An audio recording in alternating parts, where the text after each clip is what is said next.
किसी ने बड़े कमाल की बात कही है कि पानी में गिरने से इंसान की मृत्यु नहीं होती। इंसान की मृत्यु तब होती है जब उसे तैरना नहीं आता। परिस्थितियां कभी भी समस्या नहीं बनती। समस्या तब बनती है जब उनसे निपटना नहीं आता। हाय गाइस, आप देख रहे हैं द मोटिव स्टार और आपके लिए एक छोटी सी कहानी। यह कहानी एक दिव्यांग राजा की है जिसके राज्य में कहीं कोई समस्या नहीं थी। सब लोग खुश थे, ऊपर वाले को धन्यवाद करते थे कि इतने अच्छे राजा साहब आपने हमारे जिंदगी में भेजे। वो राजा दिव्यांग था, उसकी एक आंख नहीं थी, एक पैर नहीं था, लेकिन राजा को इस बात का कोई मलाल नहीं था। एक दिन राजा अपनी महल की गैलरी में घूम रहा था, उस गलियारी में घूम रहा था और पोर्ट्रेट्स देख रहा था, शानदार पेंटिंग्स देख रहा था। वो जो शानदार पेंटिंग्स थी वो उसके पूर्वजों की थी, उसके पिताजी की, उनके पिताजी की, उनके पिताजी के पिताजी की।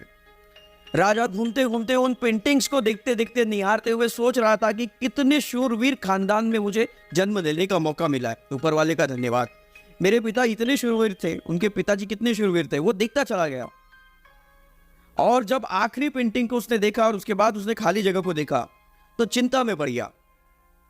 उसे मालूम था कि अब यहां पर जो पेंटिंग लगेगी वो उसकी लगेगी। इस बात की चिंता नहीं थी कि वो मरने वाला या मर जाएगा, मरना तो सबको है। चिंता इस बात की थी कि वहां जो पेंटिंग लगेगी वो कैसी लगेगी। राजा सोचने लगा कि मेरी एक आंख नहीं है, मेरा एक पैर नहीं है, इस गलियारी में इतनी शानदार पेंटिंग्स लगी है, मेरी वाली सबसे खराब लगेगी, सबसे भद्दी लगेगी। उसके अंदर ही अंदर चिंता होने लगी। तो राजा ने सोचा कि मेरे मरने के बाद ना जाने ये लोग किस तरह की पेंटिंग्स बनाएंगे। एक काम करता हूं, मैं जिंदा हूं, इसी बीच में एक शानदार सी पेंटिंग बनवा लेता हूं ताकि कम से कम ये तो सुकून रहे कि मेरी अच्छी पेंटिंग यहां लगी है। तो उस राज्य में ऐलान कर देता है, पेंटर्स को न्योता दे देता है, आप आइए, राजा साहब की शानदार तस्वीर बनाइए और शानदार इनाम पाइए। पेंटर्स आए, उन्हें मालूम था कि शानदार बनेगी तो शानदार इनाम मिलेगा, लेकिन शानदार बनेगी कैसे? राजा का एक आंख नहीं है, एक पैर नहीं है, ऐसे राजा की क्या तस्वीर बनेगी? और पेंटर्स सोच रहे थे कि इनाम की बात छोड़िए, अगर खराब बन गई, राजा गुस्सा हो गया तो सजा मिलेगी। इसलिए बड़े बड़े चित्रकार भी आगे नहीं आए। तभी एक लड़का था, उसने बोला कि राजा साहब, मैं आपकी पेंटिंग बनाना चाहता हूं, मुझे 24 घंटे का वक्त दीजिए। बड़े बड़े पेंटर्स आश्चर्य में पड़ गए कि ये लड़का क्या चाहता है, फांसी पर लटकना चाहता है या राजा को गुस्सा दिलाना चाहता है, क्या पेंटिंग बनाएगा ये? राजा को भरोसा था कि उसने बोला कि ठीक है, आप बनाकर लाइए। अगले दिन वो लड़का पेंटिंग बनाकर लाने वाला था, दरबार भर चुका था उस पेंटिंग को देखने के लिए, दूर दूर से लोग आए हुए थे। और लड़का जब वो पेंटिंग बना करके लाया राजा की, तो हर कोई ताली बजाने लगा, सीटी बजाने लगा। राजा ने जब वो पेंटिंग देखी तो खुश हो गया।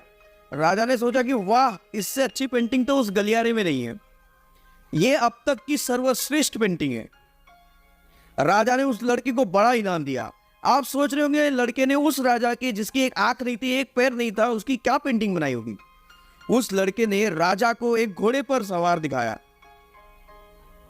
एक साइड से वो तस्वीर थी जिसमें एक पैर दिख रहा था, राजा तीरंदाजी कर रहा था, निशाना साध रहा था। जब निशाना साधते तो एक आंख बंद होती है, एक आंख बंद थी, वही वाली आंख बंद थी जो राजा की नहीं थी। तो इस तरीके से लड़के ने राजा की एक आंख बंद कर दी, एक ही पैर दिखाया, राजा को घुड़सवार दिखाया, निशानेबाज दिखाया और इतनी कमाल की पेंटिंग बनी कि वो अब तक की सर्वश्रेष्ठ थी। उस लड़के के सामने भी चुनौती थी, संकट था, लेकिन उसने सकारात्मकता का साथ नहीं छोड़ा, पॉजिटिविटी का साथ नहीं छोड़ा। जिंदगी में चाहे जो संकट आ जाए, एक वैक्सीन की डोज हमेशा लगा करके चलिएगा। इसे पॉजिटिविटी की वैक्सीन कहते हैं और इसकी डोज रोजाना लगानी चाहिए। जिंदगी में चाहिए जिस मुकाम पर आप हो, जिस संकट में आप फंस जाए, जिस स्थिति में आप हो, अगर आपने पॉजिटिविटी की वैक्सीन लगा रखी है तो यकीन मानिए कि आपको संकट से बाहर निकल आएंगे।